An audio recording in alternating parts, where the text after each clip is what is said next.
How are you doing today?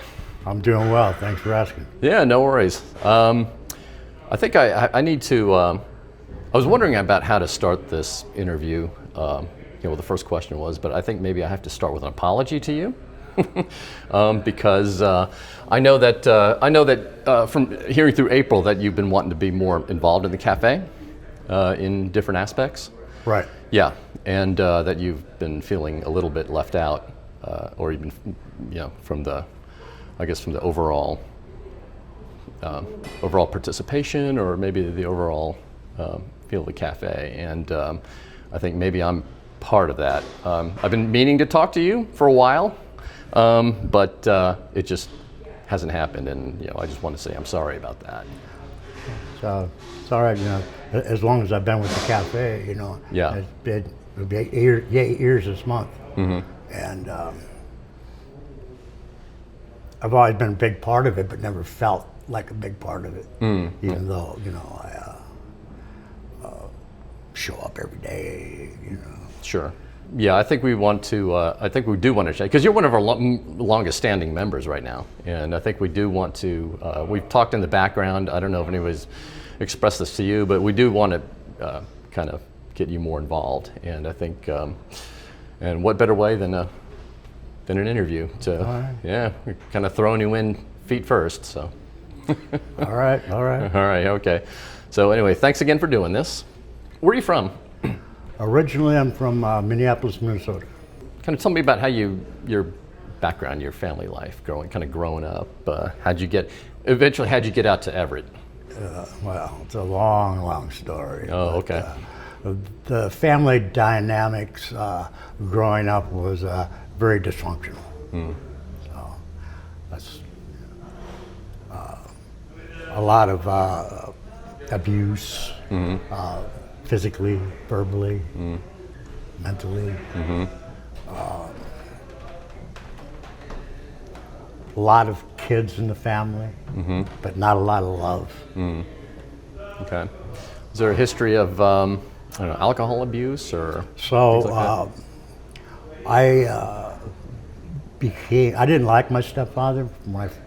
I guess when I first met him, I could tell there was something wrong, And so I kind of just clammed up and kind of went introvert. And I never spoke to the man.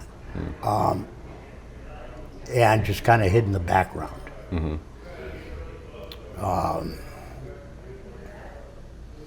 So I wasn't, I was always shy. And when I first started using drugs and alcohol, back in the early 70s, it hit me right away. Boom, I knew it. I loved getting high, and that was my escape. I see. I became more sociable, all the false feelings that, being loaded would give you. Right. So I've had decades of drug and alcohol abuse. I tried on several attempts through those decades of doing the clean and sober thing, and it always ended up in constant relapses. Gotcha. Yeah. Well, how old were you when you first started using? I was about 17, I believe. Yeah. Started with alcohol. Alcohol, yeah. Yeah. That's usually kind of the gateway. Yeah. Actually, I would go ice fishing with Grandpa, and he'd give us a little, nip of whiskey or brandy or whatever he had. And I think I was only maybe about 11 or 12 then, Right. So it started pretty early. Yeah. How did you end up in Everett? What was that journey like? It's a long journey. Yeah. I ended up in Washington because me and one of my wives moved. She was from here, so I decided to pull up roots in Minnesota and come out here. Okay. And when was that? Oh, geez, about 40 years ago. Wow, that's a long time. Yeah. So you're practically a native, I guess. Yeah. Yeah. I guess. Yeah. How I ended up in Everett, not really sure. I was homeless and, of course, addicted, and I found refuge at the men's shelter. And that's how pretty much I ended up here. Okay. Yeah. How did you become homeless? What was that? What was that like? When people think about homelessness, it's people think about people think of homeless people as lazy, as not responsible. I mean, what was your story on that? My story is that at one point in my life, that was back in 98, 99, 2000, around that era. I had a lot of things going for me. I was a computer technician at Microsoft. I had a 4-bedroom house in Sultan with my wife, cars, stuff like that. And my wife was a practicing addict, and I was clean at the time that we met. Anyways, I just pretty much, I found some of her drugs, and I said, well, I'm getting tired. And I was so codependent that I said, well, if you can't beat them, join them, type of attitude. And that's what the methamphetamines, that's what the downfall started, and ended up losing everything we had. Yeah. And that was, I imagine that was over a period of months or maybe years? A couple of years, yeah. A couple of years, yeah. Yeah. Okay. And of course that leads up to a broken marriage and some mental health issues with me. It kind of made me crazy, if you want to say that. I just kind of lost it and just bumbled around. I ended up in Rock Island, Washington for a while, living in a trailer in the middle of a cherry orchard, doing odd chores and stuff like that. Yeah, kind of odd jobs for money. Yeah. Yeah. Jane told me that you had experienced a couple of different phases of recovery. I think you were in recovery for 14 years prior to your current. Yeah. Yeah. So did that did that precede the Sultan? That was during the Sultan era. I had probably 14 years at that time, clean. Yeah. Oh, was that after us going to like a rehab facility or treatment or? No, I've done that before too. This was just did it on my own, more or less. Yeah. And did some outpatient stuff, I don't know, rehab or anything. And I managed, I had a sponsor, did all the right things that you're supposed to do when you get clean, sponsor meetings, so on and so forth.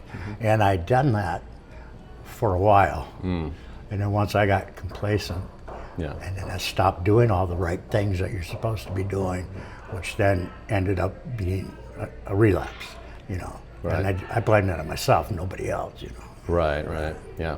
What was the turning point on that? Think back to the first, 14 years of recovery. What was kind of the turning point that made you say, that's enough. I need to clean up here. I need to get into recovery.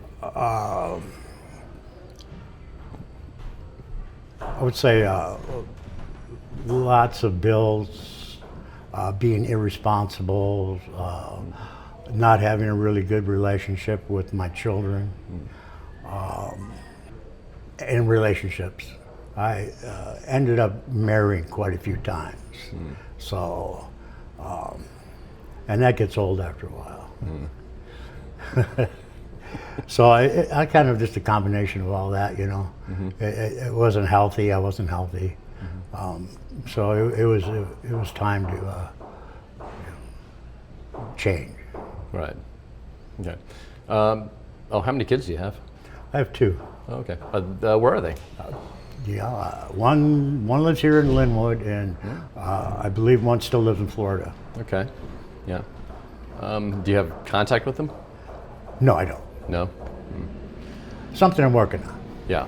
So during the during your relapse, you ended up, that was started in Sultan, and then I guess you ended up in Everett somehow, right? Do you know what that story is, or? You know, I'm just curious. It's how it's just so vague, you know.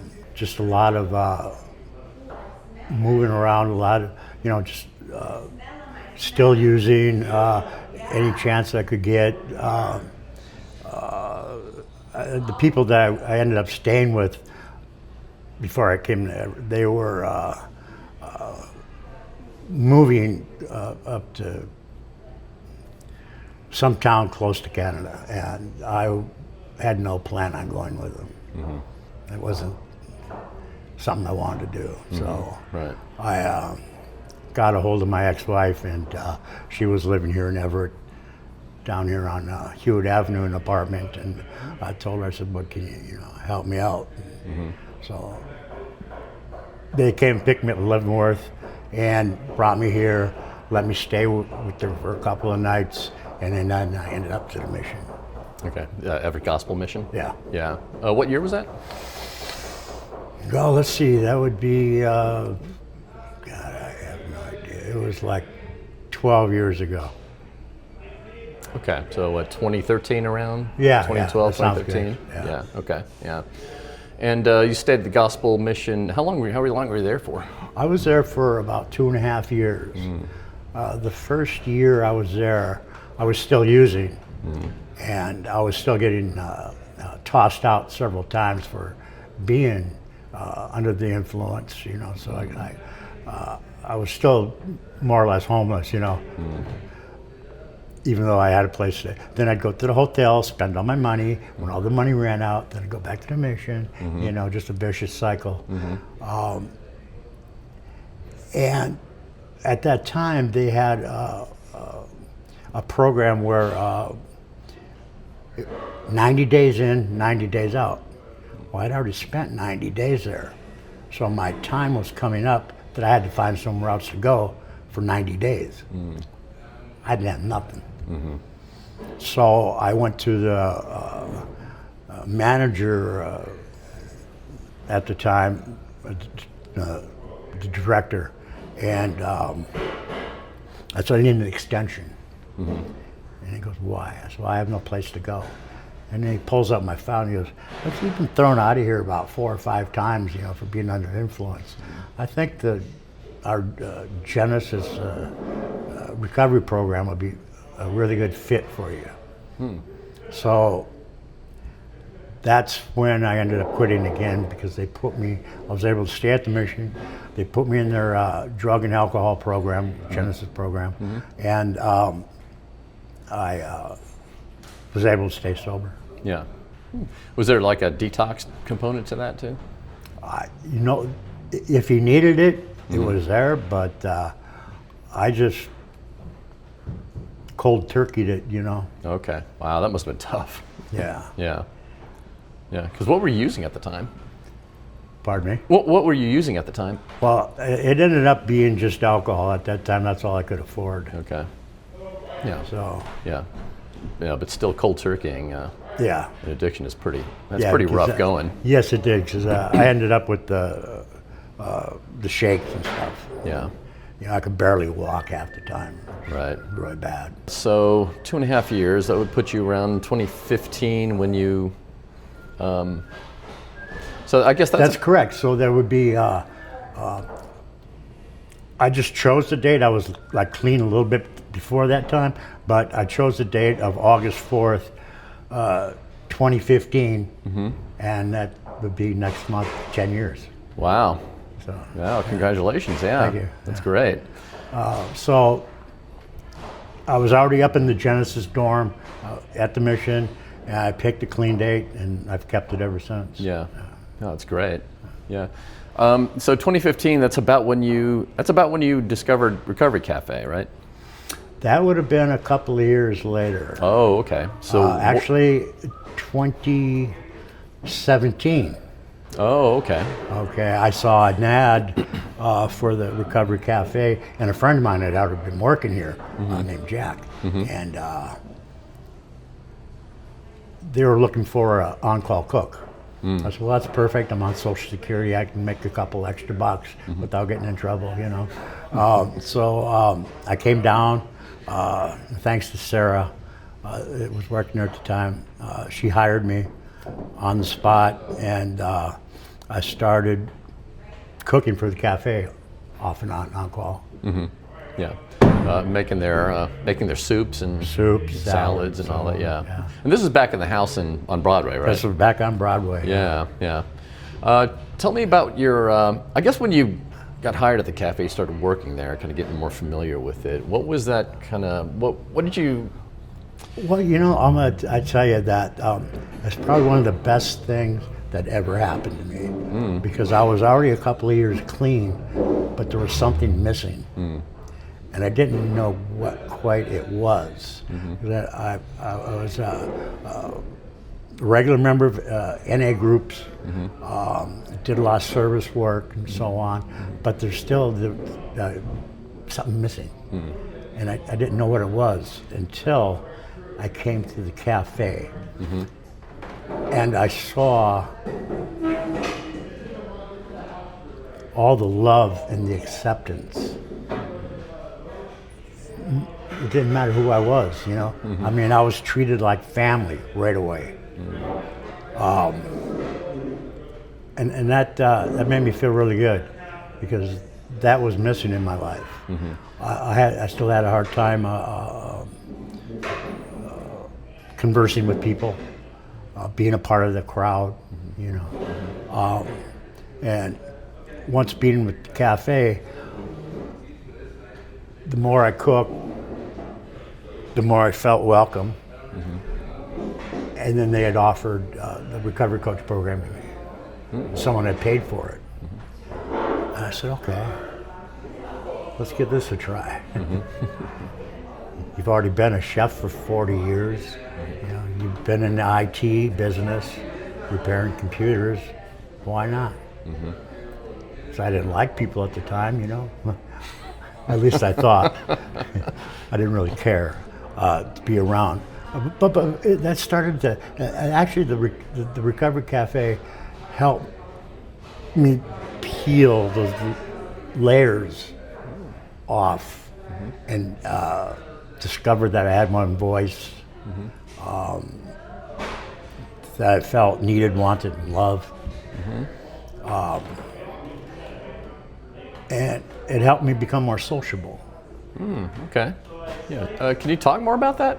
I mean, how did it? Well, a lot of people have trouble breaking out of their shells. I think Right. I'm one of those people. Right. But yeah, just kind of take me through your process of. Well, the process was really hard. I started, you know, a part of it was when you finished lunch and you had to come out and announce what was for lunch. And that scared the crap out of me, because I didn't like speaking in front of people. Yeah. But the more I did it, the better I got at, you know, talking in front of people. Right.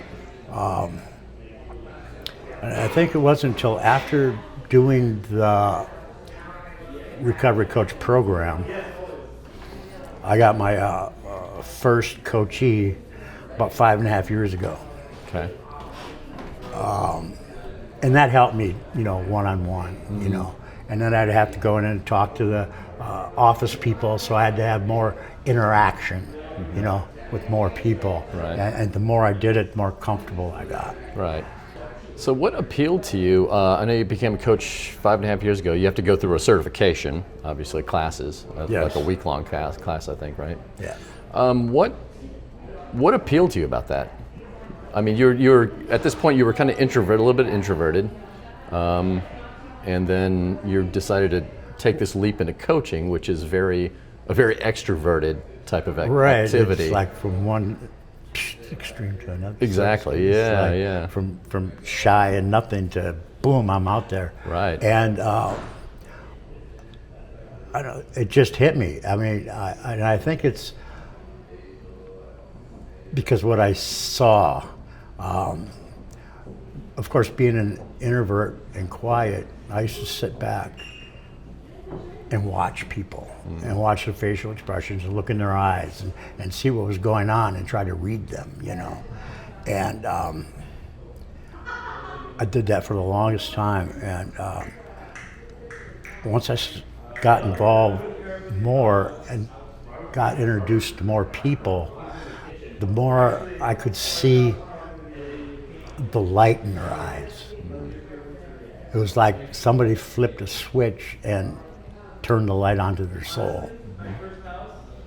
And I liked that, you know, because it helped me, you know, as well. So, yeah, well, you can see the spark of magic in their eyes, and just walking, no matter what their day was like outside of those doors, once they came in, it was totally different, you know. You could just see, you know, you could see sobriety in their eyes. They just had that light, you know, that there was life still in there. Right. You wanted to help draw that out. Right. Yeah. So that made me want to help people, you know. Yeah. Because I had struggled so much with the drug abuse and the physical abuse and all the pain and suffering and all the lives that I ruined along my path of destruction, you know, that it was time for me to give back and, you know, make it right and help those who were suffering from the same thing. Yeah. Yeah, that's a very common thing. I know that you know, people who survive something want to help other people who have experienced that. Like people in recovery want to help others overcome the things that they themselves overcame. It's a very common trait in people, I think. Yeah. And it could be anything. I mean, it's not just you know, substance use. It could be any kind of like some sort of trauma that they've experienced, and I think that's you know, that's very admirable. And you're still doing that with obviously with your coaching. I wanted to ask you about actually I wanted to ask you a little bit about your coaching work. Yes. What are some of the things that you help people?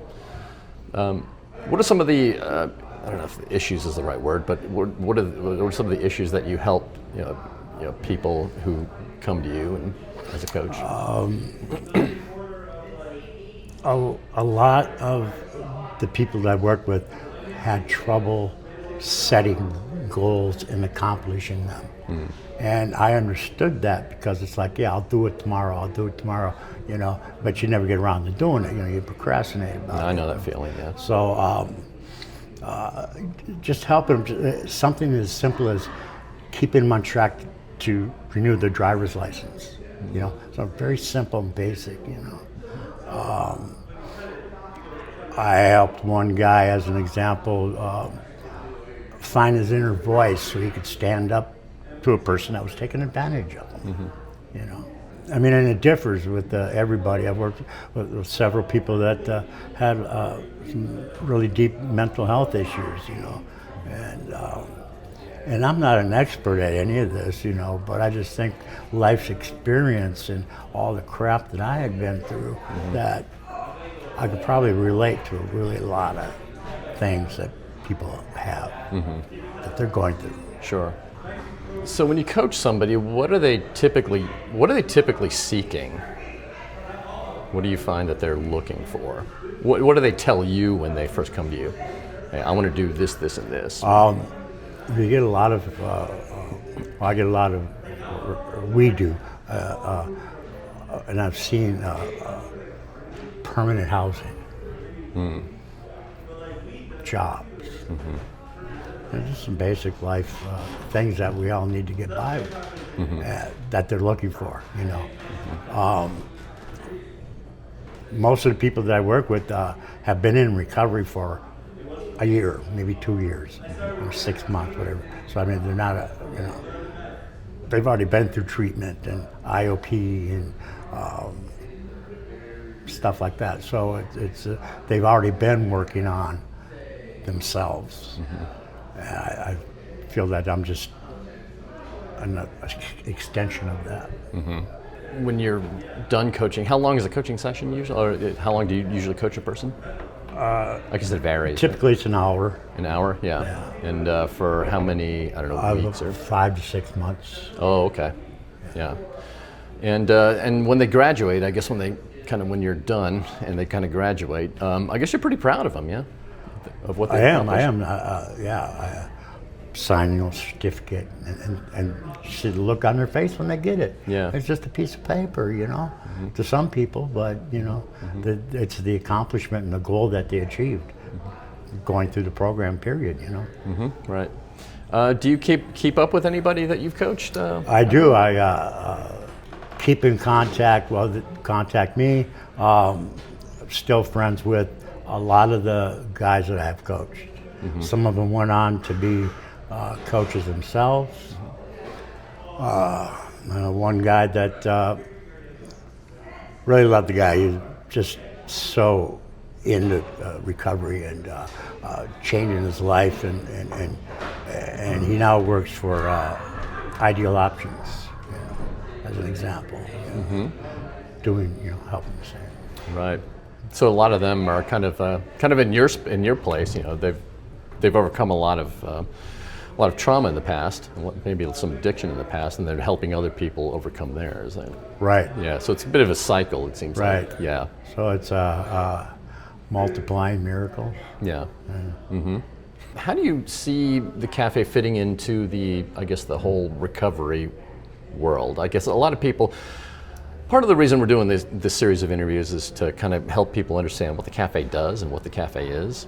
So I don't know. I'd like to hear, kind of in your words, where you think this facility fits in the recovery world, so to speak.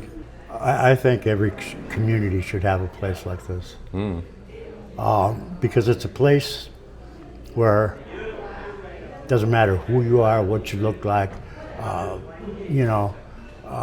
what you've done. They all come in here for one reason. They have an addiction to something, and they're seeking help, and they're getting it. They need someone to talk to, someone that they can relate to. I worked with a counselor one time that didn't drink, didn't smoke, never had a problem, never did drugs. And he couldn't understand because he'd never been through it. So it's like people sharing like stories, no matter what the addiction, you're addicted and you need help to recover from that. I mean, coming into here and even though I'd already been clean and so on, when I came into the cafe, it still gave me a sense of belonging.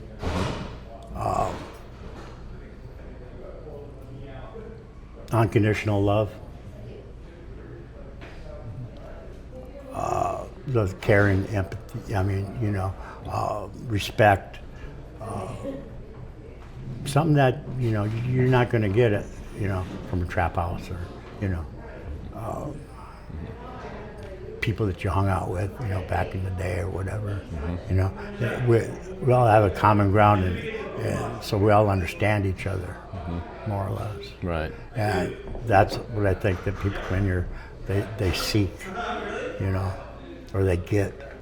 I did want to talk to you. I wanted to ask you about Jack Morrison. You mentioned him before. Yeah, Jack. Yeah. You met him, I guess. At the Gospel Mission. Because he was staying there too? Yeah, Jack was staying there too. I probably already had a year clean before him. He had just come into the program, and he had also then moved up to the Genesis dorm where all the 8 of us that were in the program stayed. Yeah. And was he the one who kind of introduced you to the cafe too then? No, actually, I knew he worked here. Okay. I actually just happened to bumble across an ad somewhere. I can't remember if it was on Facebook or what. That at the cafe they were looking for an alcohol cook. Yeah. So I applied. Yeah. Is there anything that hasn't been said yet that you would like to kind of add to? I really love this place. It gives me a sense of well-being. I feel like every day that I leave here, I've accomplished something. I think in the last 5.5 years that I've been coaching, I've probably coached well over 250 members.